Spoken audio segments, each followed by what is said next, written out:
Hey, Alison. Hi, Dean. Alison, Happy New Year. Tell folks a little bit about you, and then I have many questions, but a hypothetical question to ask you. Okay. Well, I am a marketing consultant who lives in Nebraska, the very middle of the United States.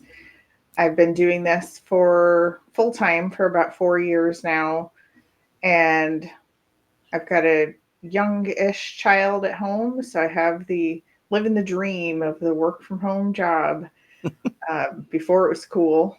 And I'm a reluctant cat lover, converted from a dogs only person. I think those are the most important things about me. All right, so let's jump into this. Here's the hypothetical. It's day one, brand new customer, brand new project or engagement. Like everything's new. Obviously, you've talked to them, because someone had to sign a contract at some point or agree, that you were a good fit.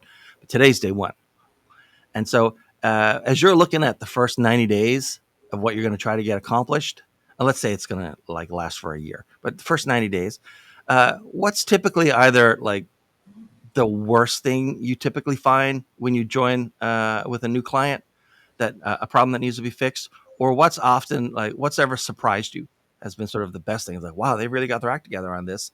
That's a great way to leverage into what I want to do next. Honestly, the biggest surprise that I usually find is the lack of ability for people to technically, tech wise, get Mm-hmm. content to me.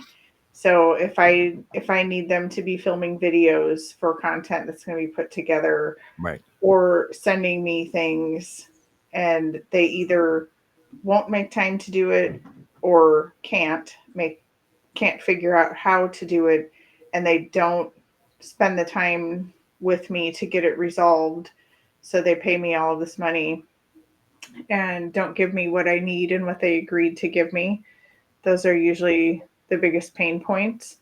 um, as far as surprising things in a good way, I don't know that I've had a ton of those, because the process that I there's a reason for this.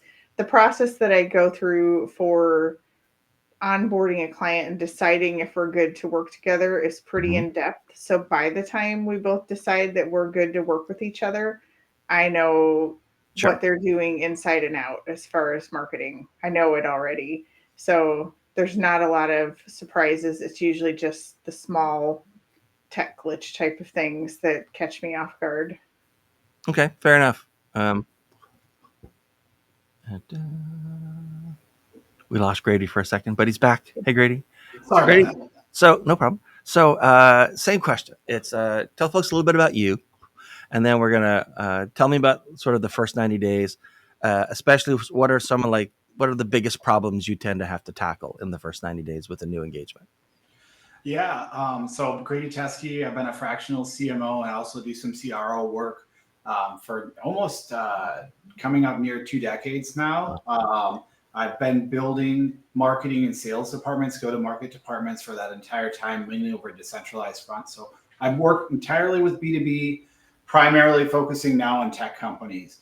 And Mm-hmm. one of the most common things that I see when it comes to bringing on contract marketing hires, in this case, of marketing leadership, is really like always trying to move to an execution bias. Like, this is my main mentality. First thing I want to do is whatever our core objective, the one thing you were looking to hire for, within the first week to 2 weeks, we're going to execute.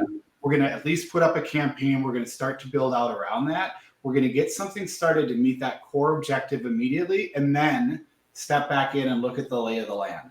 Because for the most part, my experience is, as you're bringing in, especially contract marketing leadership, you're really looking for someone to come in with the network and the experience to kind of uncover what you don't know already about your existing go-to-market strategy, whether it's marketing or sales wise. And so by getting right to market right away, we can start to get something, hopefully drive some early results, buy some credence with the owner and the rest of the team to see that, look, we can get things done to the direction we want.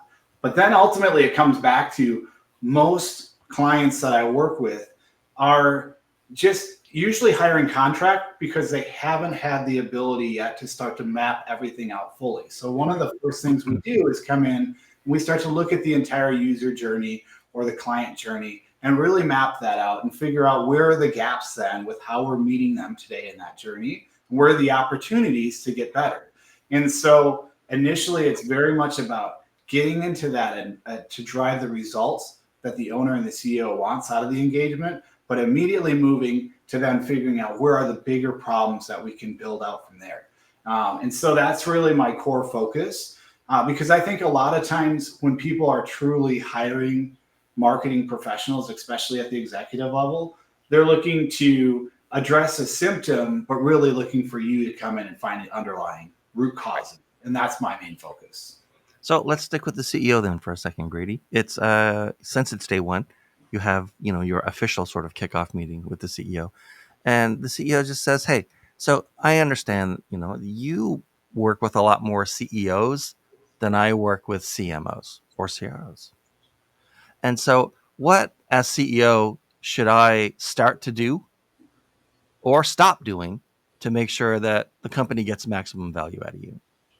Yeah, I think this is a great question. And you're right. I think one of the greatest things you can do as a CEO when you're bringing in fractional help, whether it's a CMO, CTO, or anything, is really take this opportunity to start to focus on the big picture and worry less about the small details. And this is ultimately what we're trying to do. What will maximize our engagement is if you really build strength in the relationship of your new fractional CMO or your CMO in that leader to handle those small details, to keep those small details outside of your scope, right? You don't need to know about insights campaigns and benchmarks and things like that. You ultimately want to be able to give me the direction of this is the way the product is going over the next year. These are our company objectives, what shareholders want. If you can give us that framework, then it's really expecting and anticipating me to come in and fill in all those details and give you, again, the TLDR, the Cliff Notes, whatever you want to say, to be able to execute from their perspective as a CEO to explain it back to shareholders. So it really comes to, from my end, I want focus and objectives on what are the top level things that are happening on a product and performance level for this year. Right. And then I want the levity and the freedom to be able to execute on details as I need and see fit. And that's what really makes a strong relationship with a fractional successful. And Alison, what would you say? Oh, we have our third guest. Excellent. By the way, what's the cat's name? His name is Simba. All right. Beautiful. Yeah. The orange ones are the weird ones, right? If I remember. Yes. So it's day one, and you're talking to the CEO, and the CEO says, "So Alison, like we brought you in. We want certain things, accomplished here. How do I get out of your way, or what do I need to do to make sure that you're successful?" Which is a kinder way, I guess, of the question that I just asked Grady. Like, what do they need to do to help make you successful, or how do they need to get out of your way as CEO? I'll tackle the how do they need to get out of my way first. Since they hired me, they need to trust me and not second guess the things that are going on. And on day one of a campaign, I don't want to be hearing from them panicking because they haven't already gotten all the leads that they wanted to get for the month. Those kind of things are motivation killers for me, and it is not helpful at all. Right. I typically set up a weekly meeting with excuse me, whoever it is I need to be talking to, whether it be the CEO. And if it's not them, I guess the most helpful thing they can do is give me the correct person The to be resource. meeting with that can make decisions, that can give me the information I need, that can tell me the stories I need, and all the things that I've asked for. So as long as they do what I ask, I'm very upfront before we even work together that this is the style that I use. We will likely have already talked about their root pain point if they're open enough with me, which is why I don't think I'm surprised that much, because typically if I get somebody who's too closed off, who won't talk deeper about whatever issues are going on, I don't really want to work with them anyway, because that's a red flag to me that it's going to be hard and they're probably not going to be happy with what I do. So helping me by giving me the resources I need, being available when I need them to, and not questioning or doubting what's going on, because I'm updating them constantly about what's tweaking, what's working, what's not. So they don't need to do that. They don't need to micromanage it. They need to trust me. That's why they hired me, and Right. let me do my job. Okay, so I've got some good answer. So I've got some fill in the blank questions for you guys. The reason I like these is they're essentially not much work for me, but there's like way more work for you, so it's kind of great. Your answer is not a one word; it can be as long as you need it to be. But Alison, we'll start with you. So I'm just like finish this thought for me. Many clients just don't understand. That it takes time for a campaign to build and become successful. It's probably not going to happen on day one. Yeah, yeah, it's not a stick a key, turn the key, find the money. I guess. And Grady, how about you? Your answer can be as long as it needs to be. Many clients just don't understand what. It's a process. Like, I think a lot of clients come in and they expect you, even from the first call, to give them the answer. Like this, actually, let's just even make it simpler. Most clients come out and say, I need to get users, or I need to get clients. And they have one end goal and they think there's Right. a direct result to it. Well, it's not. You really, especially when you're hiring executive marketing talent, you're looking for people that understand the fastest way to get through the process, and knowing that, like, it might be multiple types of campaigns, it might be over different channels, but really it's understanding that the process is executing quickly, testing a lot of different models, including messages, and then really looking at results and pivoting very quickly. So that's what most clients really need to understand, that just like building a product takes a lot of iterations to finally get to a full realized product. Marketing is the same way. A message is a product, and it's going to take us delivering it a lot of times to get it right. But once it's right, then it scales. So you got to live with the process. Okay, Grady. So here's a hypothetical. You're on a stage. You were invited to be the speaker. Okay. There are 250 people in the audience. Every single one of them yesterday started doing what you do. Like they went into the same kind of business, fractional CMO marketing consultant, right? They're brand new to it. And you say to these folks, I'll tell you what, guys, something now that you're just starting out, the thing you're going to be most surprised by being out on your own like this is what? It's not about you. That is, I think, one of the biggest keys I can give. Like, especially if you're a contract worker and you're moving again into that executive range, your success is dependent on your ability to find and create alignment, both from the people working with you. I all my expertise is built off the expertise of the people that I hire within the clients I have or that are already there. But it's also in creating that alignment upwards as well, to really understand that, is your client the right fit for you and your skill set, your mindset, what you're looking for. So it's a lot more about the people that you're working with than it is about you. And the results are entirely dependent on that. So again, if you can focus on what's really good about you, which is defining a process, understanding quickly how to work through that, and then learning how to find alignment both upwards, downwards, and sideways Right. with your clients, with the people you're working with. That's what makes you successful. That's what's going to make you a quote unquote expert in the field. And ultimately, it's at everyone else's contribution. And Allison, how about you? You're talking to a bunch of people. They just started basically copycat businesses, but they're far away from you, so they're not competitors. You're friendly, right? You're not trying to you know, trick them. Instead, like, I'll tell you what, like something that I really didn't understand when I was first starting out in this, or something you're really going to be surprised by going forward as you get started in this is what? I would say that the thing that would be most surprising is that, in a way, it is all about you. Even though you're trying to make your customer happy, they are going to hire you or buy from you because of who you are. Because there are 250 of you in this room, there are 250,000 of you or more in this world or in this country, even. and everybody basically is selling the same thing, no matter how different they try to make it seem.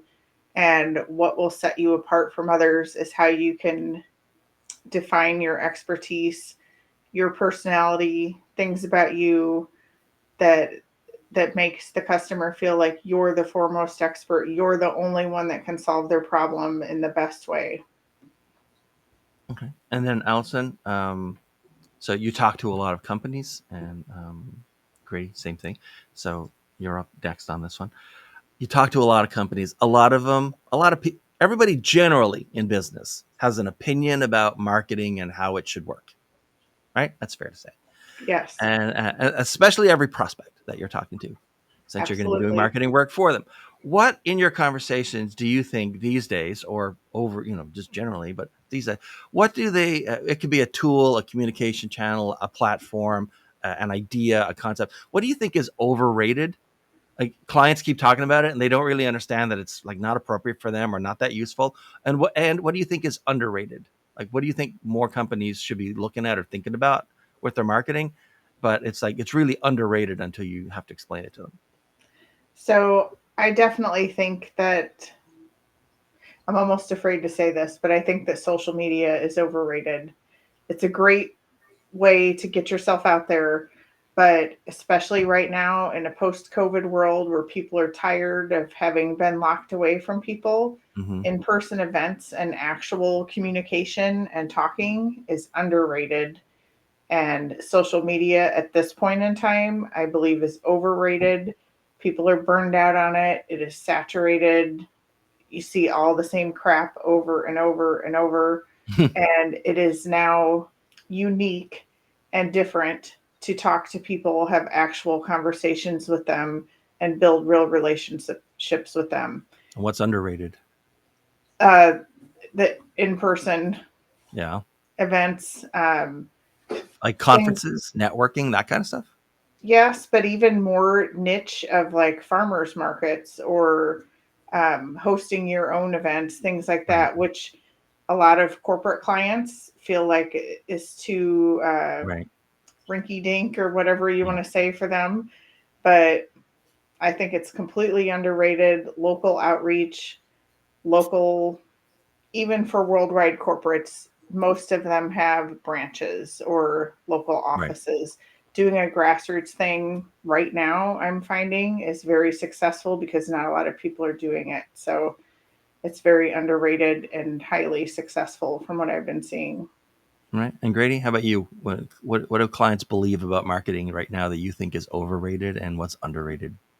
How much time do we have here? Yeah. Okay, the number one most overrated thing in marketing today is content.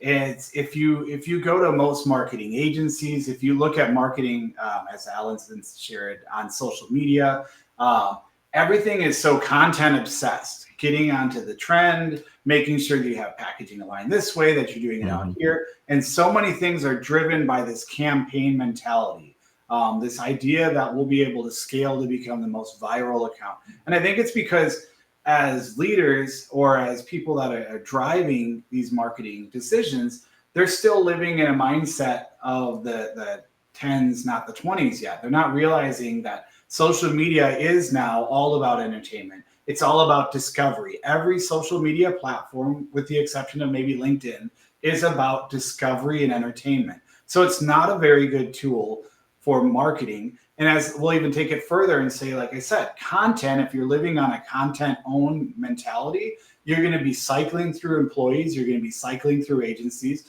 because content's not what helps build strong customers over a lifetime. It all comes down to distribution.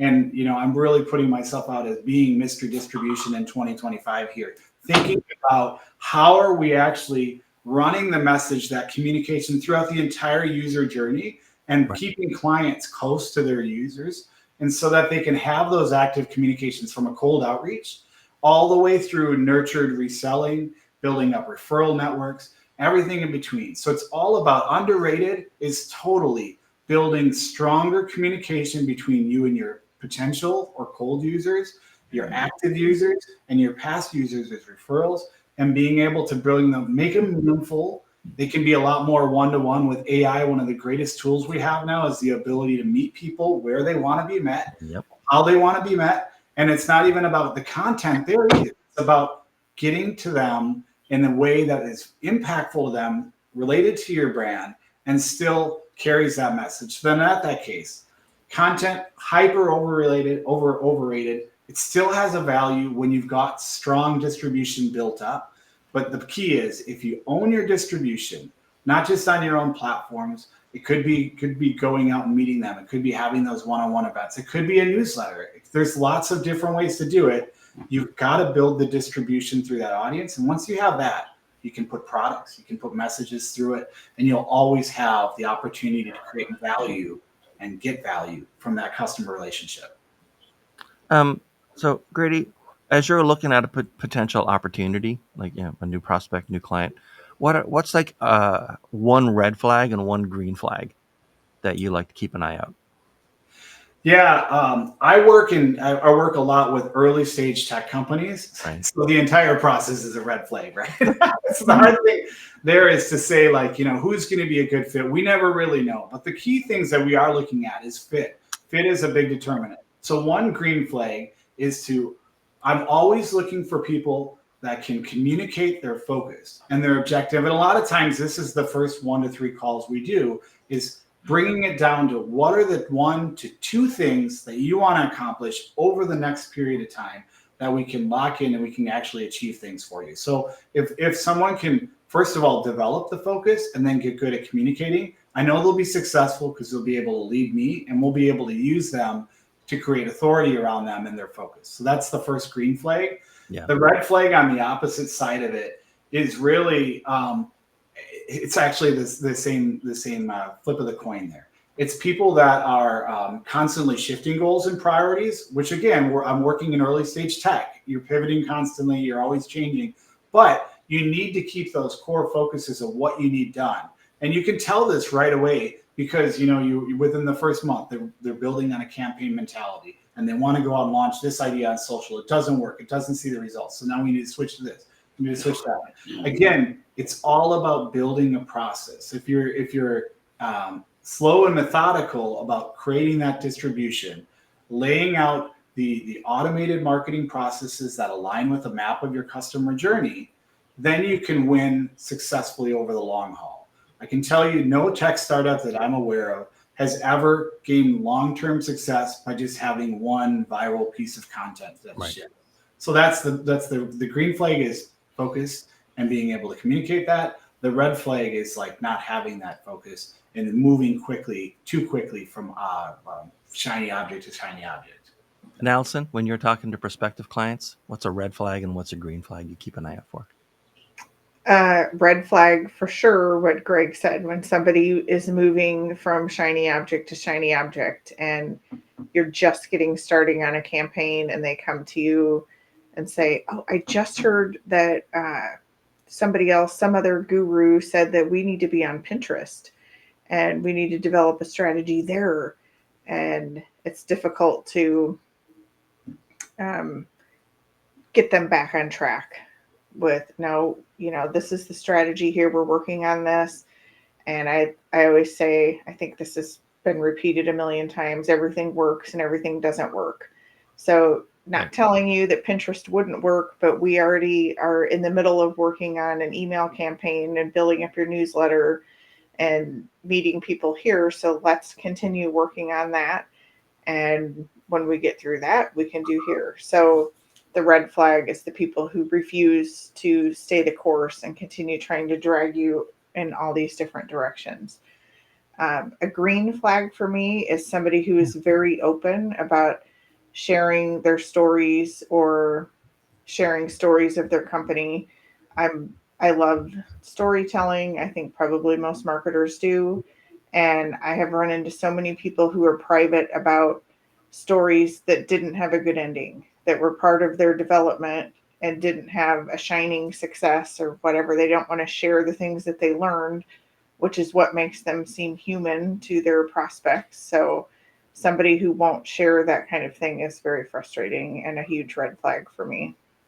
All right, that's a great answer. Okay, so one of the weirdnesses of this podcast is that every guest books their own time and date, which means there's typically two guests, but there's no curation, right? And so you just randomly show up and you're sort of paired, in this tiny little phone booth looking kind of video screen with someone else who is also in marketing, but you have no idea who they are or what they do. Certainly not before you show up here. And so what we do now, starting in season 6, I think, and this is the first episode of season 7, is we let the guests ask each other a question. It can be any question you want. It can be anything from, who's your bookkeeper, to how do you find clients, to what do clients push for these days, or how's, budgeting and strategy in 2025, shifting, anything you want. And so, Alison, I'll let you ask Grady any question you would ask if you happen to notice, hey, I'm in an elevator with someone in roughly the same position as me. I would love to know this. I would love to know what they deal with. What question would you like to ask Grady? And then Grady, you ask Alison whatever question you want after you answer her question, I guess. I really wanted you to have him go first. Sure, Grady, you want to go first? Sure. Yeah, I really wanted you to go first, Alison. I will go first. That's fine. That'll be my next question. Who would you want to go first? No, Alison. I guess the question I would ask is, what's the when you meet a client for the first time and they've reached out to you to do marketing? What's what are the 3 things that you want to hear in that call that really let you know, like, I'm going to be excited. I'm going to work with this client. What are the 3 things you're looking for? I want to hear that they're really passionate about the transformation that they can provide for their clients, whether that be a barbershop providing an actual transformation looks wise, or a kung fu school that provides a confidence transformation, whatever it is. I typically don't work with people who are just mass selling products. So I want to hear that they provide some sort of transformation and that they really, really believe in it. It's not just a way to turn money into their lives. I want to hear that they are interested and open to new ideas that they might not be doing now, and that they are not somebody who's going to push back on every single thing that I suggest or that anybody else might suggest on my team. Let's see, the third one. I mean, this might not seem to be the most professional thing to most people, but I want to hear that they have somewhat of a sense of humor, just because I don't want to work with somebody who can't laugh a little bit, because then it's no fun for me. And that's the main reason that I do this, or one of the main reasons, is because it's fun. So if somebody's too serious, they're a bad fit for me. 100%. Yeah. And Alison, what's your question? So my question is, what I think this is one I always ask. What prompted you to get into this field? Has this been lifelong, or did you make a career change at some point? How did you get here? Yeah, this is a great question. So let me just say this. I have a twin brother, and he went into sociology and I went into marketing. So that We're both in the same field, basically. Yeah, yes, exactly. Because it maybe illuminates it a little bit. I just saw there was an opportunity to take action once you understand what people are looking for. But it hasn't been a direct line for me. I started off studying marketing, then going into sales, building up and growing. I became an executive first on the sales side, and then I saw an opportunity. I saw that marketing itself was moving from a staff role within a company to moving into the line role. And it was, like I said, understanding people and being able to take action on that was really exciting to me. So I completely left the sales executive leadership ranks, and I built myself up from scratch over the last 9 years or so as a marketing leader. And now I focus almost entirely on marketing. And it ultimately comes down because I think that what's really exciting about marketing is that, number one, it is distribution. So in this digital age, marketing is encompassing of sales, it's encompassing of product delivery, it's encompassing of follow-up. It's really the one thing that is always connecting the product and the users together. And so on that sense, to me at least, I feel like I'm one of the most important parts of the process. And on the second side, the thing that really makes it valuable is people come to us as marketers and they say, look, we've got this thing. We think it can make an impact. We think it does that. Well, we figure out, does it actually do that? Or what does it do that people really like about it? And then we build on that. So at the end of the day, most of the time, people are coming to us with a blank box, the Mario Brothers mystery on it, right? And we get out there, we figure out what it is. It's totally different than what we anticipate a lot of the time. And we get to make people happy because now they're happy they're using the product. The owners and the clients are happy because sales are growing and they're getting the value from it. And I'm happy because I've always sneakily built my success on creating alignment for these two different groups. And usually most of the time people don't even notice me that when that's done. So that's what I like about marketing, to make it all really concise, is I can make a powerful impact in multiple types of people's lives. And most of the time they don't even realize I was there. And that feels great. So it's time. That's a great answer, by the way. Thanks very much. So it's time to wind down. Alison, these days, who should be contacting you and how should they do it? Well, I work with business owners who provide a transformation in the lives of their clients, and it doesn't have to be plastic surgery, but something other than, I don't typically work with just straight e-commerce brands. So anybody who is changing the lives of their clients in some way or another should contact me if they need help looking at a fresh perspective or a different way to do their marketing. And being a Gen Xer, I guess I am proud to say I am firmly Team Facebook. We love Facebook. I don't know why we cannot break away. And that's where you can get me, right on my personal profile. I have a business page, but anybody who knows anything about Facebook knows that business pages are for boosting and nothing else. So you can come on there and learn all about me. You can message me, whatever you'd like. I'm also on every other platform, but that's my favorite one. All right. And Grady, how about you? Who should be contacting you these days and how should they do it?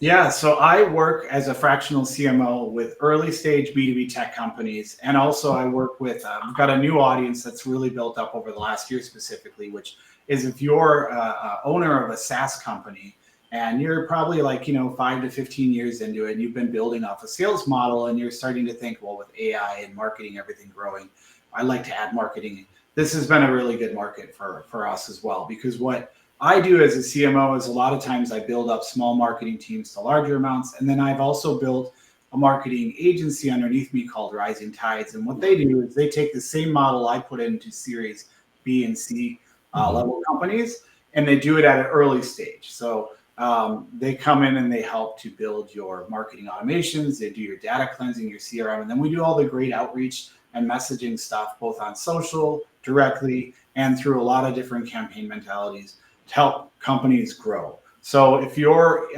launching a tech product that's either going to sell as a software, it's infrastructure, things like that, or if you've got a sales focused model and you're looking to grow and start to use marketing automations and make it more regular and reliable, you're a perfect fit. And you can find me on LinkedIn here. I've got the information right here. I'm also on Twitter on a very regular basis. And of course, you can find me on risingtides.io, which is the agency site. Any of those opportunities will allow you to get in contact with me and the team. And we've got a lot of packages where we do fully guaranteed support, building out your marketing automation to create a distribution model for your company. All right. Alison, Grady, thanks so much for being here. You're on episode 151 and the first recording we've made in 2025. Woo! Yeah, I know. Did it. Yes. We did it. It's done. Phew. All right. Thanks again for being here. This has been fantastic. Thanks for watching. You're probably watching it as a clip, but we always, however you want to watch it, we're glad to have you. We'll catch everyone next time.